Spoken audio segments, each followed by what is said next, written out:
Okay.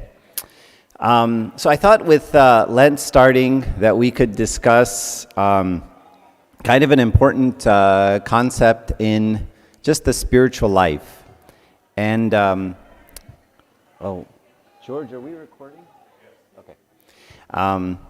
And the concept is, if any of you attended the sermon this morning, we talked a lot about facing the right and kind of bringing God into our life. And so the question is, how do we do that? And one way that's really useful during Lent is this idea of stillness. And I think it's such a nice concept and an underused tool in our church. And I think I know why. When I was little, when we would watch TV during Lent, my mom would say, "Haram watching TV during Lent." And that's just the wrong thing to say, right? And I'm like, why is it haram? Haram's not even a Christian word. I don't know what you're talking about, blah, blah, blah, right? So what she was unable to properly expand upon is be still during Lent.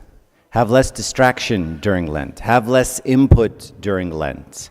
Have less noise during Lent. And so I think of this verse, be still and know that I am God.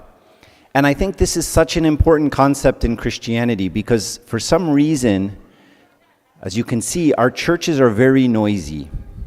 They're very noisy during services, and sometimes, God help us, you get a deacon who's screaming, and the deacons are screaming.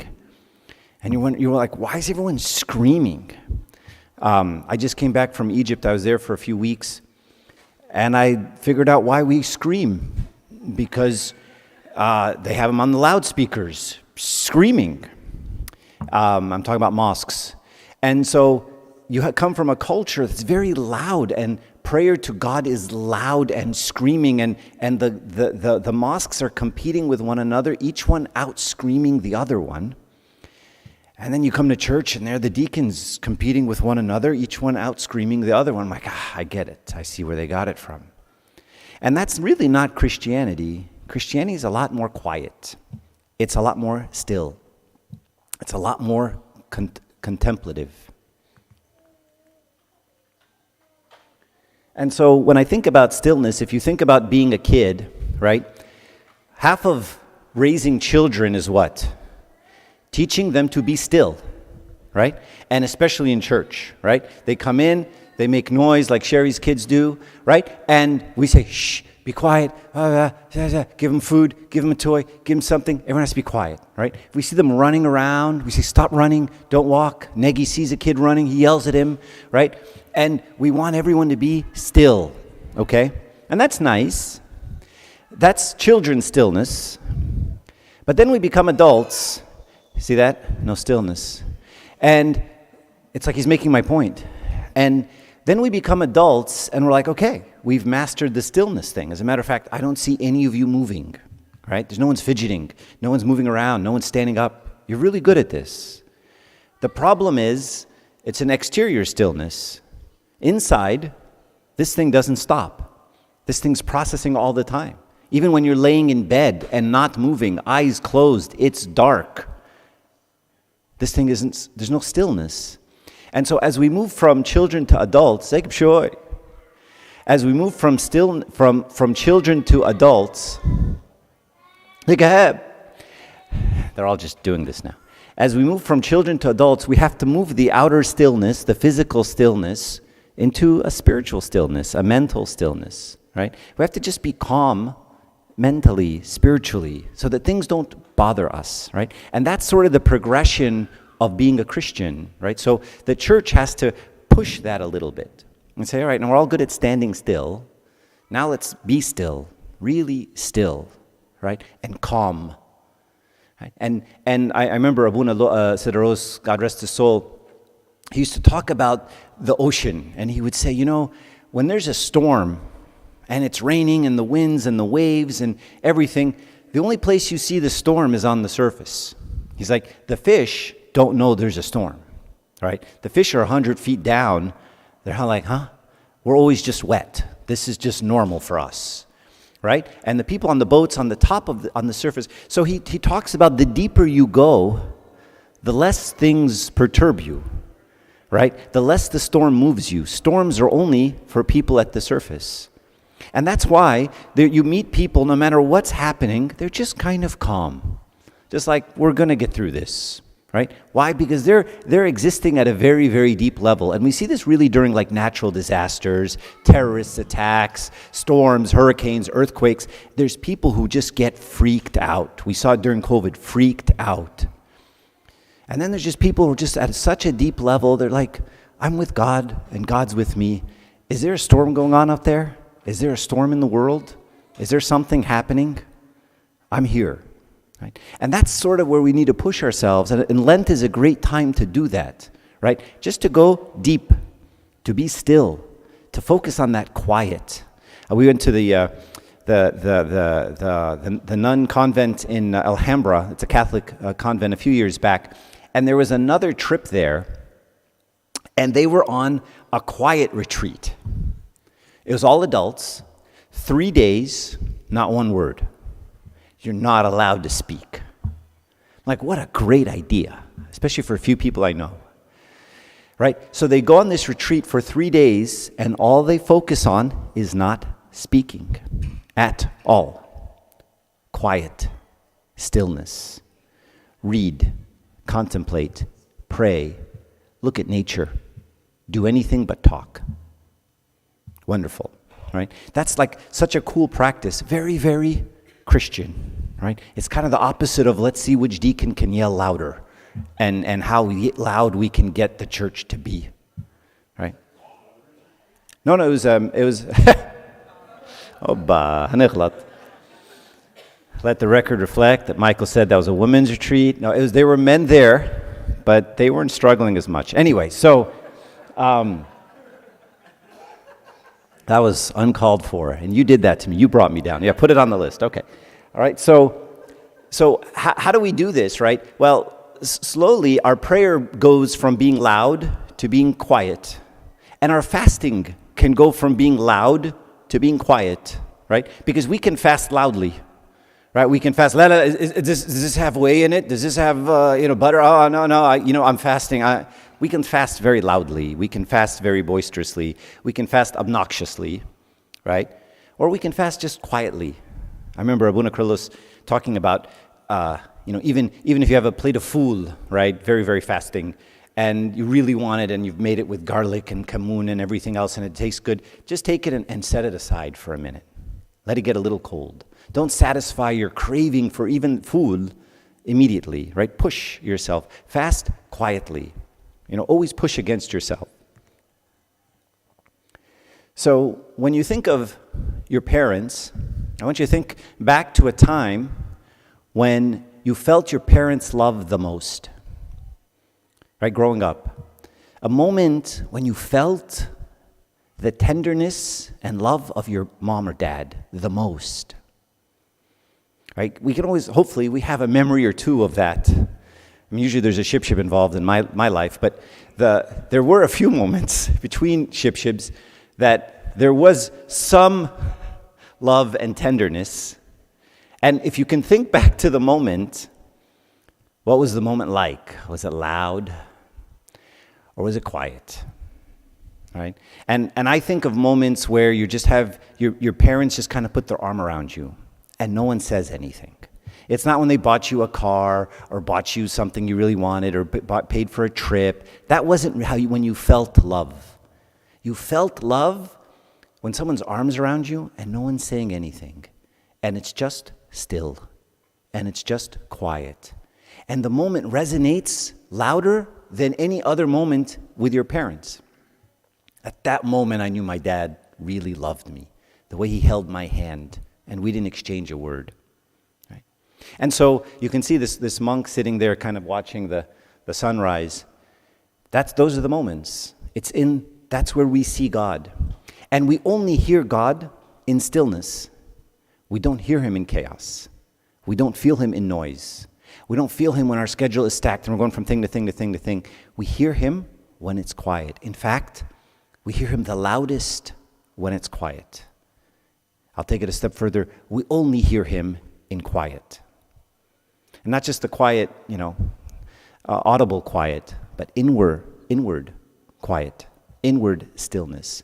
And those are the moments where we experience God. And that's where he talks.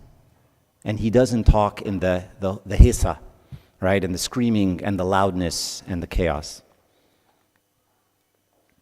So you all know the story of Mary and Martha. One of my favorite stories. And a lot of us are Martha. And there's a lot of noise around Martha. And Martha's running around and she's making kach and shay and everything else that they made at that time. And Mary is just sitting. What's Mary saying? Nothing. What's she doing? Nothing.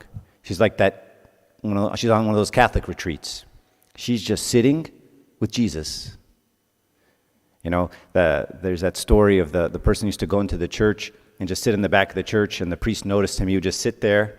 He wouldn't pray. He wouldn't cry. He wouldn't ask for anything. He'd just sit there, and then he'd leave. So the priest eventually went up to him and said, "So, son, do you want to confess? Do you want to talk to me? Is there anything going on?" He goes, "No, I'm fine." He goes, "I notice you just come in the back, and then you leave, and you just sit there for a while." And he said, "Yeah, I sit here. I look at Jesus.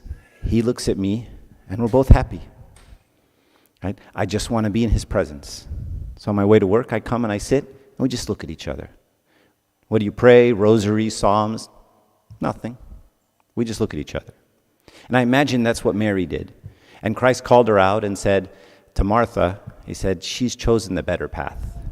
And we love to get caught up in the hoopla. A lot of things, doing things, lots of activities, stuff on the calendar for the church, stuff on the calendar for ourselves. Right? And we neglect, especially during Lent, that time when we just let our roots dig in, right? Just take the Lent, instead of saying, I'm going to add more Psalms, and I'm going to add more this, and I'm going to add more liturgies, and I'm going to add more. Do that, fine. But also take that time and say, I'm going to add more nothing.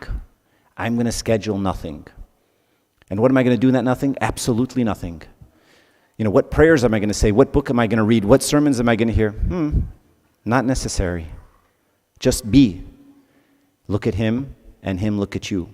Sit with an icon and just do nothing. And let your mind go to him.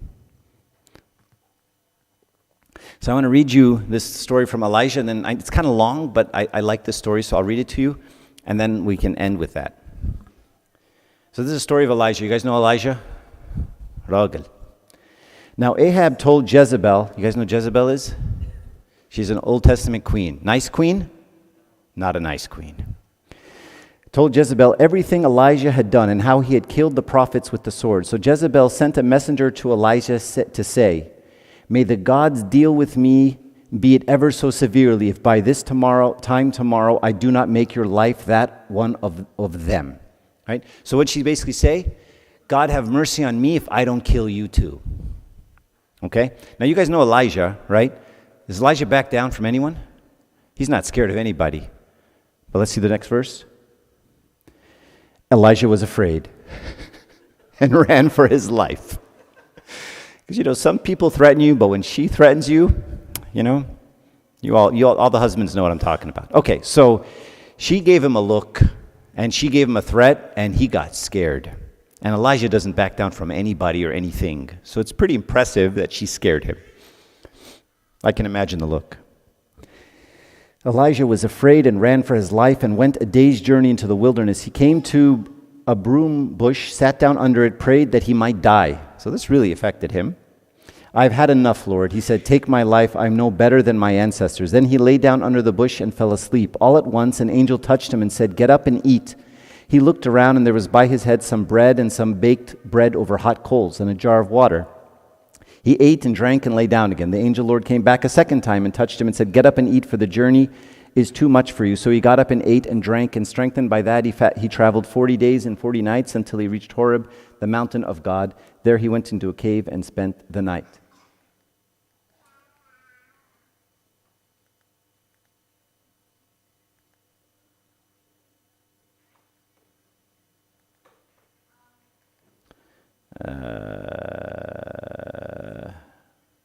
Okay, it's catching up. I can see it on the screen. Okay. Okay, it's going to take a second. Here, hang on. Wait for it. Wait for it. I'm not going to call out George right now. No, it's not okay. I'm not going to mention.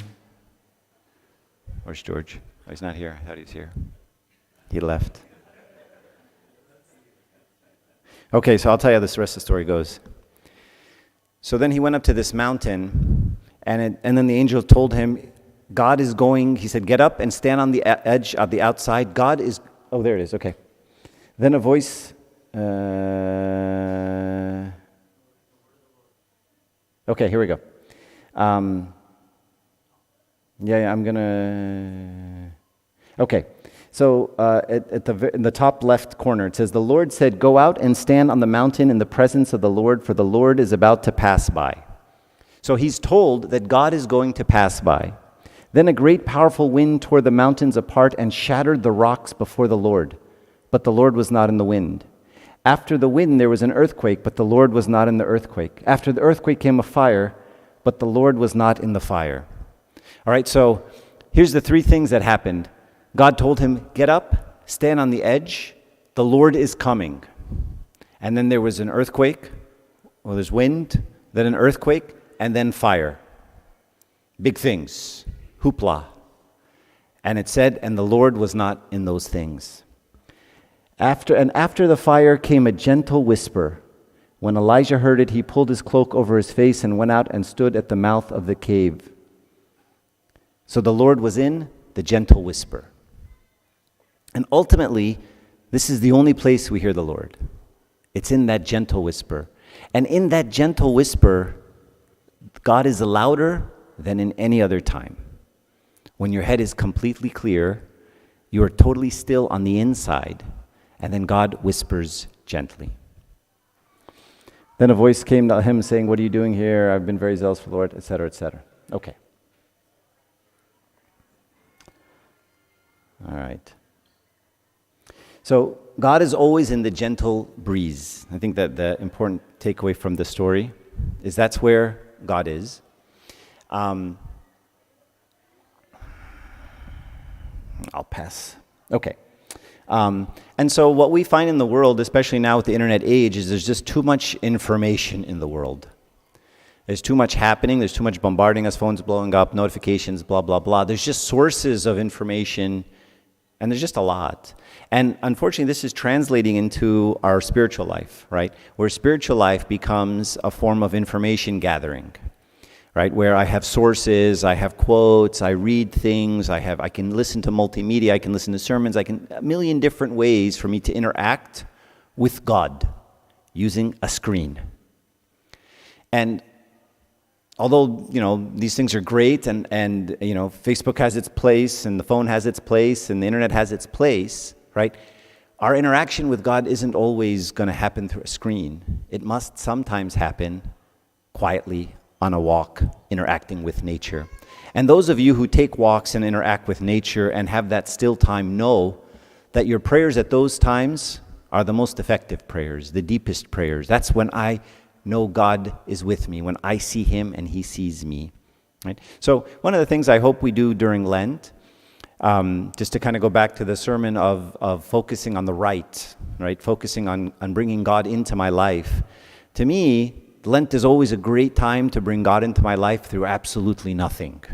Not by doing a lot of things. Here are the things I'm going to stop, the sins I'm going to stop doing. Here are the books I'm going to read. Here are the Psalms I'm going to say 10 Psalms a day, and we put all these little rules for ourselves that, it's a good check, right? It's a good, I said 10 Psalms a day, all of Lent, right? Great.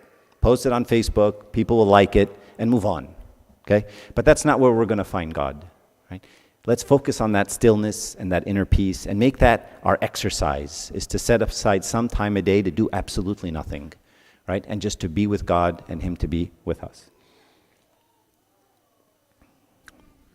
It's thinking.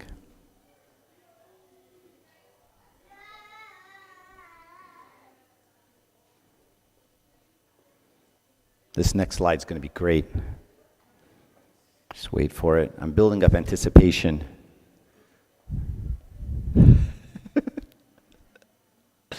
Sorry, George. Wait for it. If this slide disappoints, you guys are going to be really disappointed. Is it a good slide, George? I can't remember. All right, good.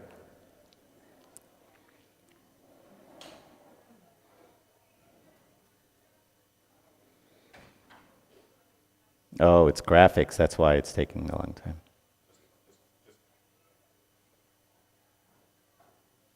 Okay, well, you can see it right now.